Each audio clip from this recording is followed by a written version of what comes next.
মোহাম্মদ রাকিবুল হাসানের তথ্যচিত্রে বিস্তারিত জানাচ্ছি কানিজ ফাতেমা সোমা।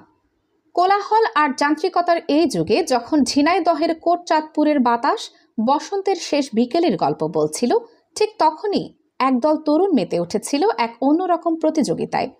কোনো ট্রফি বা বৈষয়িক মোহের প্রতিযোগিতা নয়, এ ছিল মহান সৃষ্টিকর্তার দরবারে হাজিরা দেওয়ার প্রতিযোগিতা। টানা ৬০ দিন, প্রতিদিন ৫ বার মসজিদের মিনার থেকে যখনই ভেসে এসেছে হাইয়া আলাস সালাহ, নামাজের দিকে এসো, তখনই সব ব্যস্ততা ফেলে তারা ছুটে গেছে আল্লাহর ঘরে। ব্যতিক্রমী এই উদ্যোগের নাম ছিল সালাত প্রজেক্ট।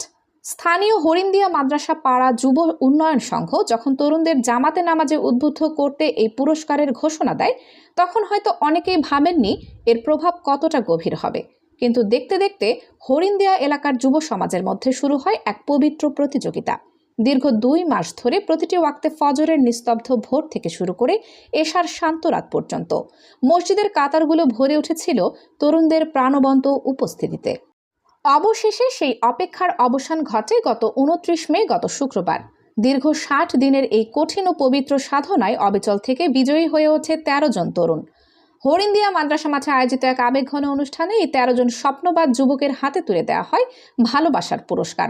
টানা ৬০ দিন জামাতে নামাজ পড়ে সেরা ৩ বিজয়ী মোহাম্মদ আলিফ, মোহাম্মদ আবদুল্লাহ ও মোহাম্মদ আমির হামজা পান একটি করে ঝকঝকে বাইসাইকেল। পুরস্কারের সাইকেলে চড়ে যখন তারা বাড়ি ফিরছিল, তখন তাদের চোখে মুখে ছিল এক জান্নাতি হাসির ঝিলিক। এছাড়া বাকি ১০ জন বিজয়ী তরুণের হাতে তুলে দেওয়া হয় পবিত্র পাঞ্জাবি, টুপি এবং সুবাসিত আতর। বাংলাদেশ জামায়াতে ইসলামীর কুশনা ইউনিয়ন আমির মাওলানা আতিকুর রহমানের সভাপতিত্বে এবং মাসুম বিল্লাহের অত্যন্ত চমৎকার পরিচালনায় অনুষ্ঠানটি যেন রূপ নিয়েছিল একটি পারিবারিক মিলন মেলায়। অনুষ্ঠানে আমন্ত্রিত অতিথি হিসেবে উপস্থিত ছিলেন এলাকার বিশিষ্ট ব্যক্তিত্ব মোহাম্মদ আল মামুন বাবু, দেলোয়ার হোসেন সাইদি, আব্দুল মালেক, আব্দুল মজিদ মিয়া, সোহাগ আহমেদ, হাবিবুর রহমান, সবুজ হোসেন, আবুল কালাম ও হারুন সহ স্থানীয় যুব নেতৃবৃন্দ ও এলাকার গণ্যমান্য ব্যক্তিবর্গ। পুরস্কার বিতরণী শেষে উপস্থিত মুরব্বীদের অনেকেই চোখ মুছছিলেন আবেগে। একজন প্রবীণ মুসল্লি ফিসফিস করে বলছিলেন, আজকের তরুণরা যদি এভাবে মসজিদের প্রথম কাতারে এসে দাঁড়ায়, তবে এই সমাজ কখনো পথ হারাবে না।